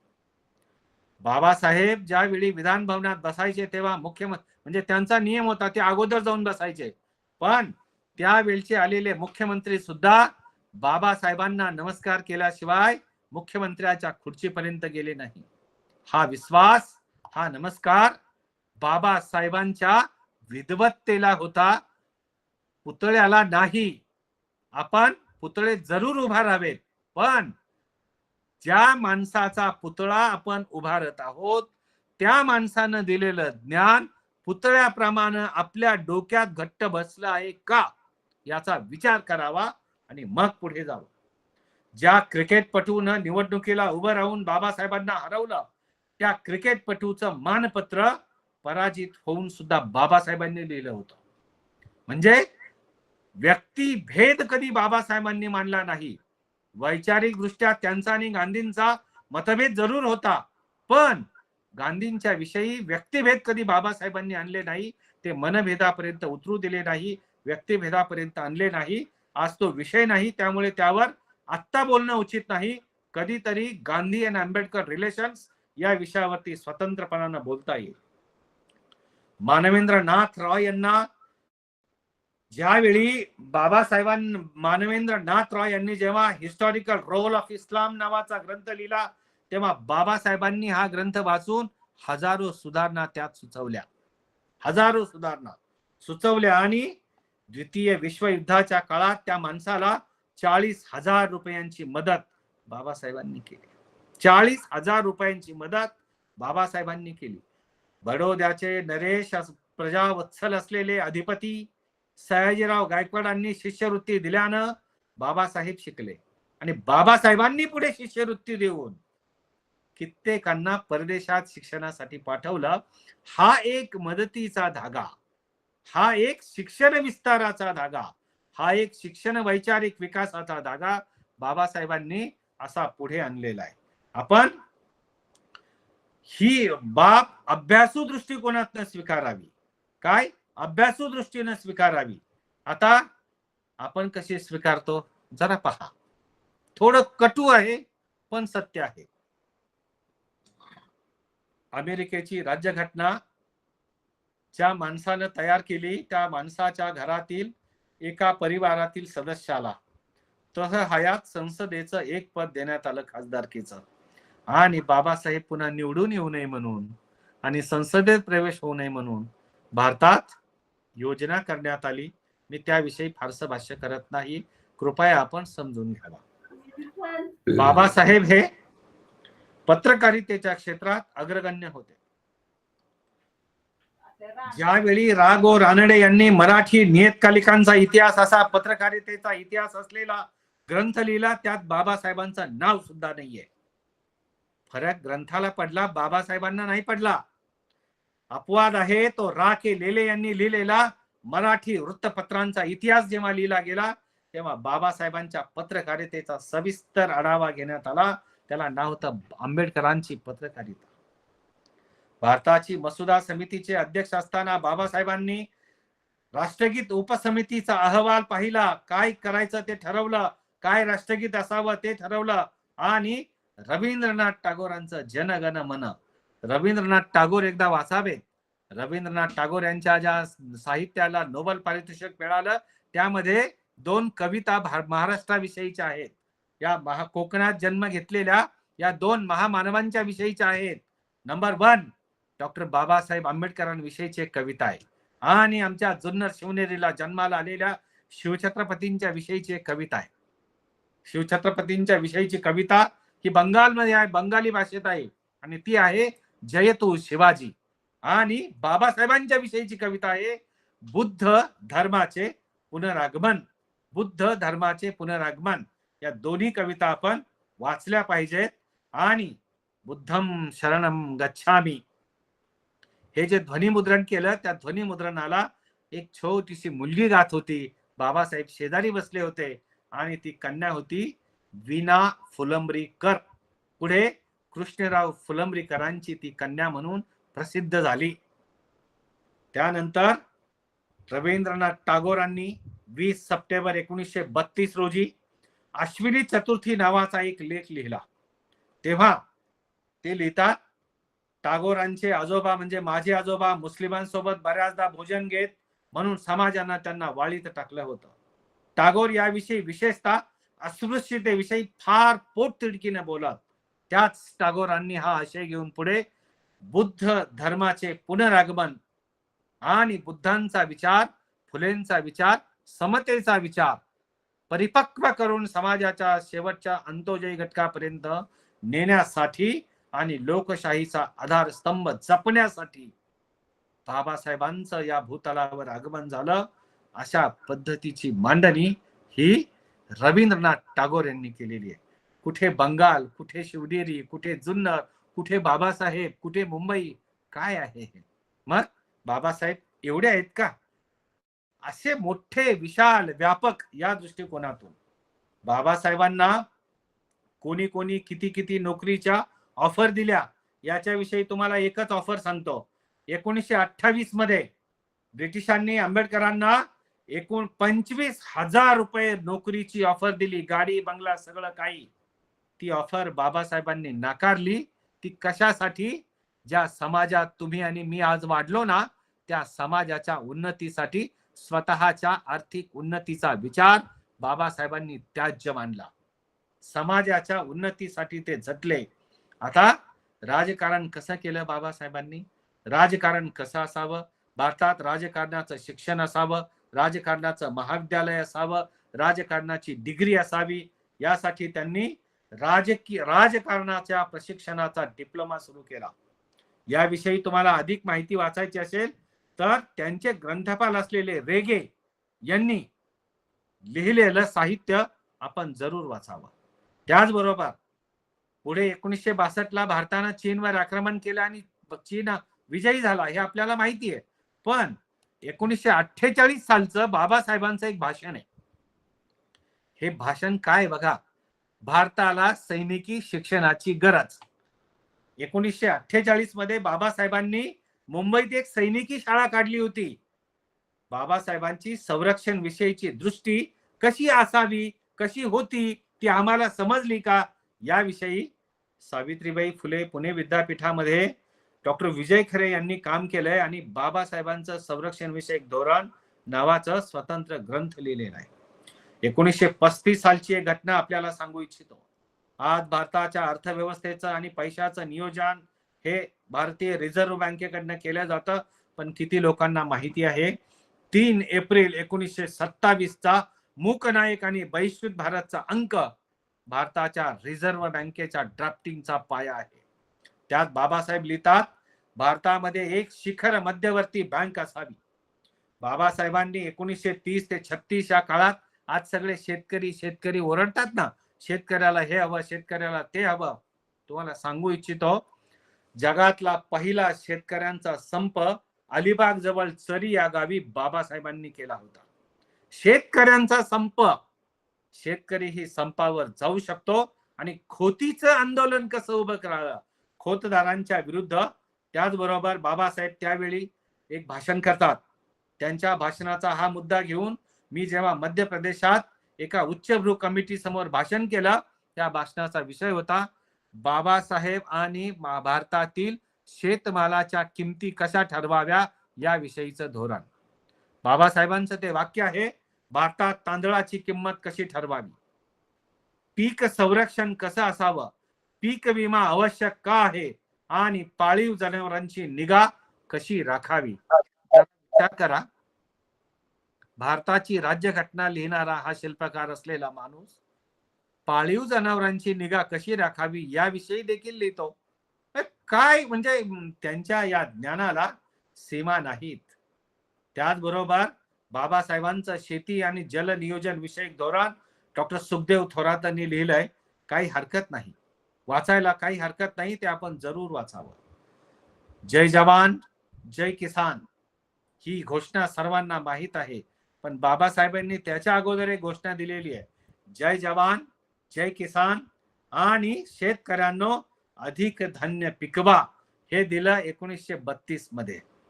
1932 मध्ये बाबासाहेबांना वाचनाची प्रचंड आवड. ज्याच्या घरी नाही पुस्तकाचे कपाट, त्याचा संसार होईल भुई सपाट. शिका म्हणजे साक्षर व्हा. साक्षर होणे, सुशिक्षित होणे आणि अंगी बांधणं. स्वतःच्या ग्रंथांना ठेवण्यासाठी स्वतः वास्तुविशारद होऊन बाबासाहेबांनी राजगृह नावाची वास्तू बांधली. वास्तुशास्त्राचा प्रचंड अभ्यास, त्यांची धर्मांतराची घोषणा, हे फार मुद्देसुदे समजून घेतलं पाहिजे. येवला येथे धर्मांतराची घोषणा केली 35 साली आणि जगातील सगळे धर्मगुरू त्यांना भेटायला आले. एका धर्मगुरूंना बाबासाहेबांशी केलेला संवाद आणि त्या धर्मगुरूला बाबासाहेबांनी दिलेलं प्रत्युत्तर आणि विचारलेले प्रश्न हे आपल्या समोर ठेवतो. 9:45 पर्यंतची वेळ आहे. 1 मिनिट जास्त झाला. पुढच्या 5 मिनिटात मी थांबण्याचा प्रयत्न करतो आणि भाषणाच्या उत्तरार्धात येतो. ते म्हणाले, ते होते पोपचे कार्डिनल. कार्डिनल म्हणजे जे निवडक कार्डिनल पोपची निवड करतात, असा वन ऑफ देम एक कार्डिनल होते. ते म्हणाले, बाबासाहेब, आम्ही आपणास आमच्या धर्मात येण्यासाठी पाचारण करतो. आणि त्या ख्रिश्चन धर्मगुरूंनी असं म्हणाले, आपण आमच्या धर्मात या, दलितांचे कल्याण होईल, हा निरोप घेऊन मी तुमच्यापर्यंत आलो आहे. आणि त्यांनी बाबासाहेबांना बायबलचं महत्व समजावून सांगितलं.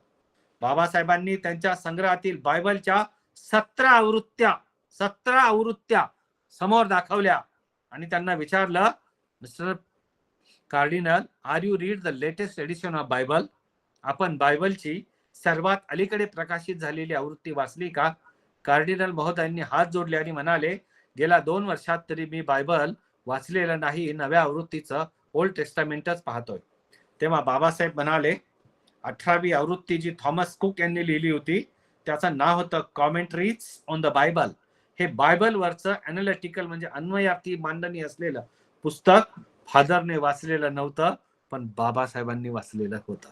म्हणजे काय बाबासाहेबांची म्हणजे अभ्यासाचा आवाका होता, जरा देख लो.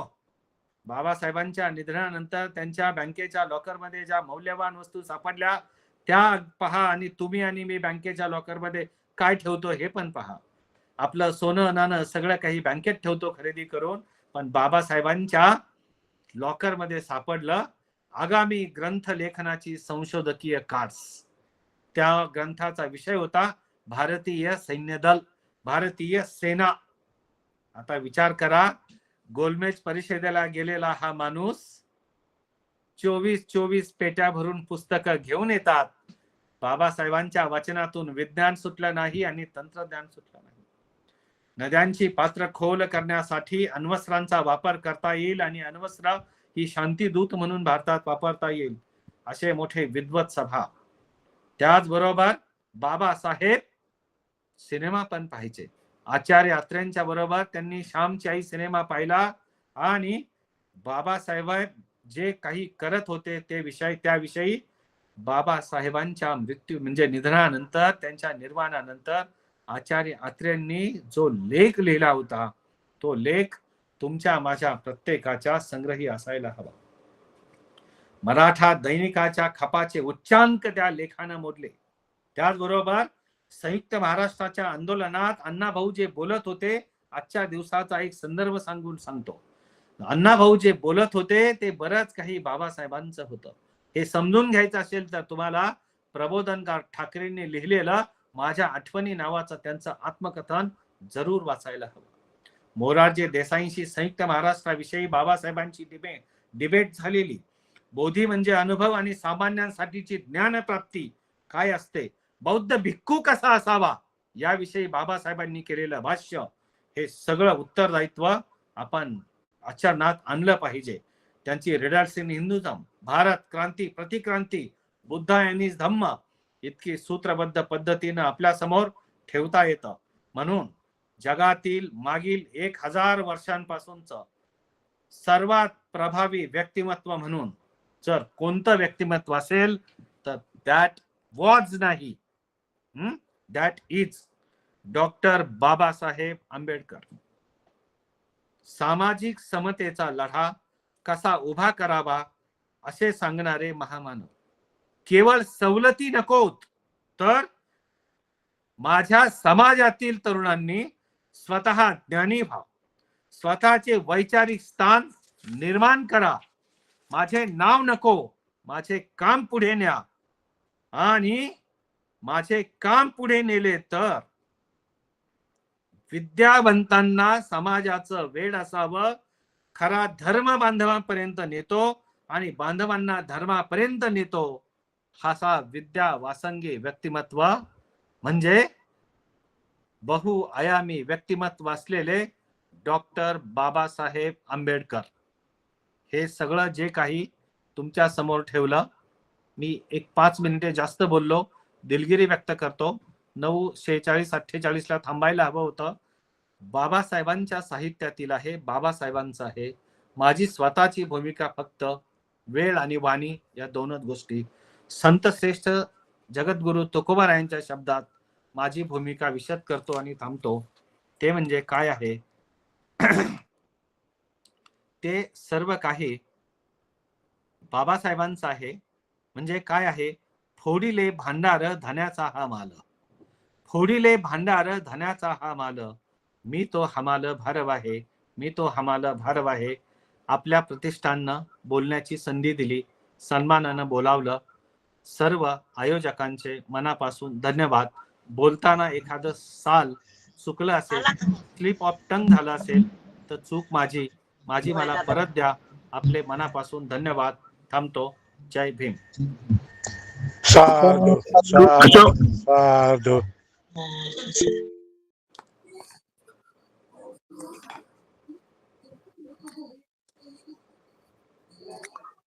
अतिशय सुंदर अशी मांडणी केली सर. ते तुमचे मित्र आणि बहुजनांसाठी काम करणारे आदिवासींसाठी. ठीक आहे. धनंजय लोखंडे सरांना विनंती करतो की सर बोलावा. धनंजय लोखंडे.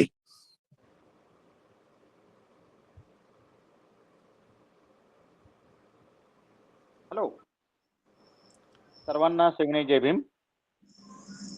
हर्षानंद ऐकायला येते ना? येतं. आजचं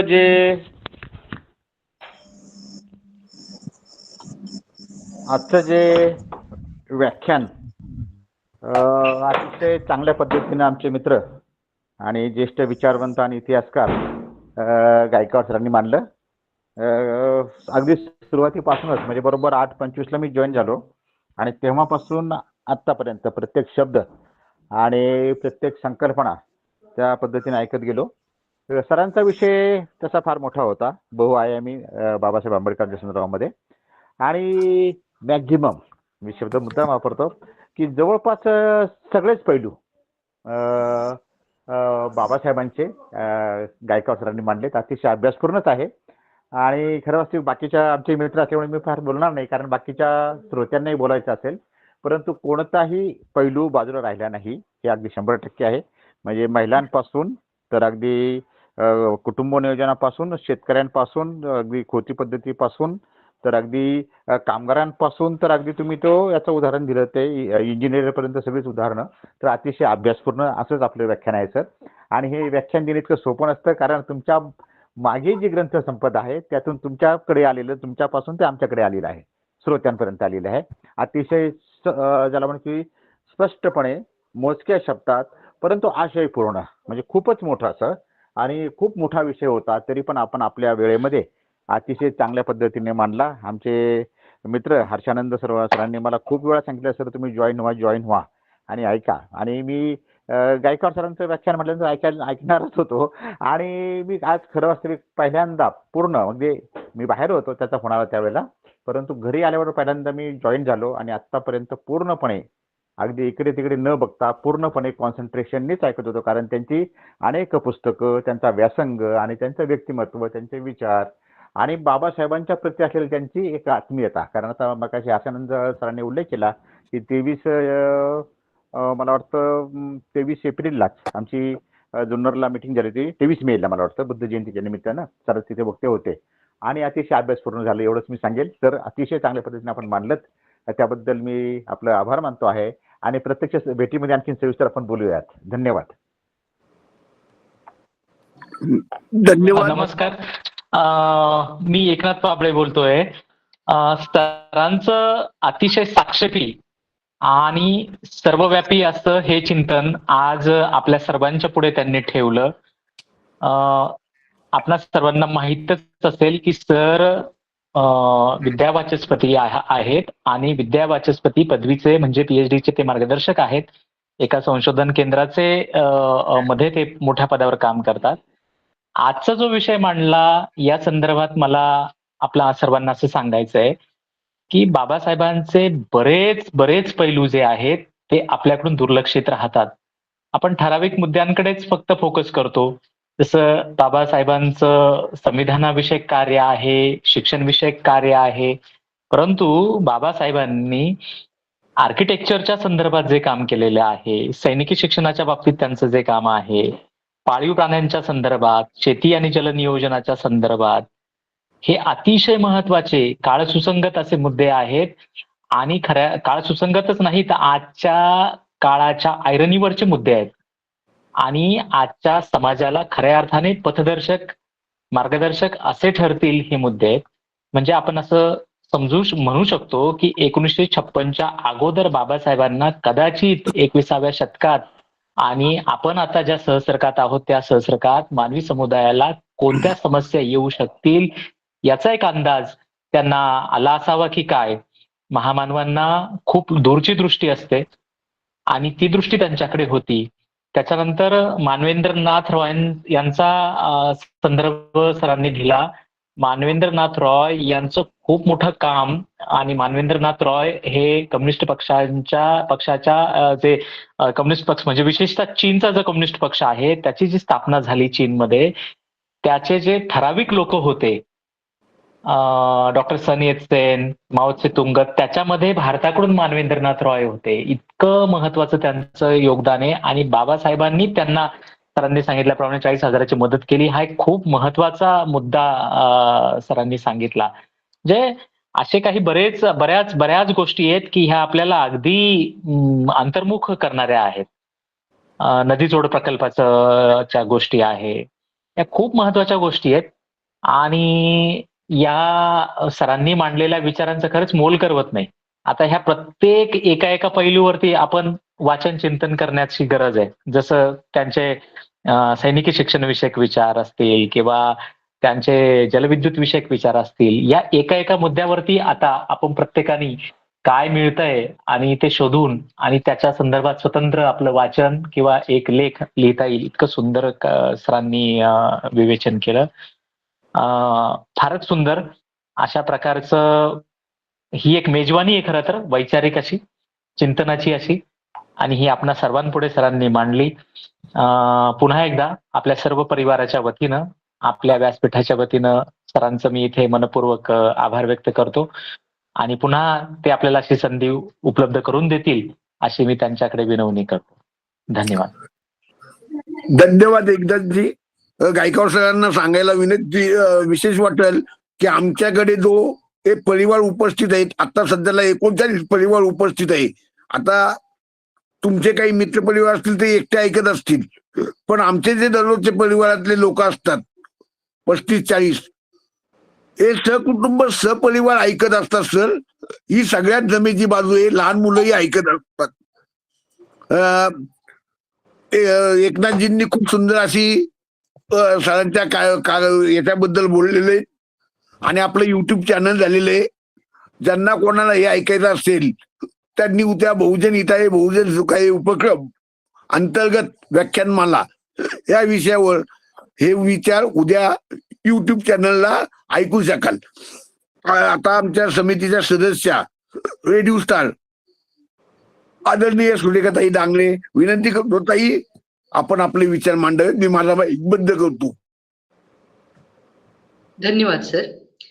प्रथमतः आदरणीय प्राध्यापक डॉक्टर लहू सरांना खूप खूप धन्यवाद व्यक्त करते. अतिशय मोलाची माहिती सरांनी दिली आणि सुंदर अशा विचारांची मांडणी महामानवांबद्दल केली. सर अतिशय खूप खूप धन्यवाद सर. डॉक्टर बाबासाहेब आंबेडकर या महामानवाच्या प्रतिमेला कार्याला कुठल्याही दिशांचं बंधन नव्हतं. अनेक शास्त्रांमध्ये क्षेत्रांमध्ये त्यांनी लिहिलेल्या आपल्या कर्तृत्वाचा मानदंड निर्माण केला. या महामानवाच्या महान कार्यप्रणालीबद्दल सरांनी अतिशय अभ्यासपूर्वक अनेक पैलूंचा उलगडा त्यांनी केला. बहुआयामी व्यक्तिमत्वाचं दर्शन सरांनी केलं. प्रकांड पंडित पासून ते डॉक्टर बाबासाहेब आंबेडकरांचं संघर्ष हा दुसरा नाव पासून ते स्त्रियांचे व आंतरराष्ट्रीय विवाह पुरस्कर्ते अशा अनेक बहुआयामी व्यक्तिमत्वाची अमूल्य छाप देशावर सोडून गेले आहे. अशा या महामानवाला कोटी कोटी प्रणाम. या अनेक मूल्यांची मांडणी सरांनी खूप सुंदर अशी केली. सर आपल्या या ज्ञानाला, विचाराला, कार्याला वंदन करून आपल्या कार्याला साधुकार करते. खूप खूप धन्यवाद सर. आपण खूप सुंदर असं मार्गदर्शन, अनमोल असं मार्गदर्शन केलं. पुन्हा एकदा आपल्या या मार्गदर्शनाची आम्ही वाट बघत आहोत. खूप खूप धन्यवाद सर. खूप खूप धन्यवाद. धन्यवाद ताई, आपण सुंदर मनोगत व्यक्त केलं. मी फक्त 2च व्यक्तींना आता मनोगत व्यक्त करायला सांगेल. सुमनजी आपण माईक चालू करा ताई. सुमन शिंदे माईक चालू करा ताई. हॅलो सर, जय भीम. सरांनी आता जे प्रबोधन दिले आपल्याला, जे माझं खरं आहे ते खरं नसून जे खरं आहे तेच मी खरं सांगतो. हे सुरुवातीचं वाक्य खूपच सुंदर होतं त्यांचं. आणि रामजी बाबासारखे पिता त्यांना लाभले, त्याच्यातून बाबासाहेब घडले, असे सर्वांना पिता लाभो, हे पण खूप सुंदर सांगितलं. नदीजोड प्रकल्प आणि बरीचशी काही माहिती सरांकडून भेटली, त्याबद्दल खूप खूप त्यांचे अभिनंदन, धन्यवाद. आणि सर्वांना मी जय भीम करते. धन्यवाद ताई, सुंदर मनोगत. अजून कोण करणार असेल? एक व्यक्ती.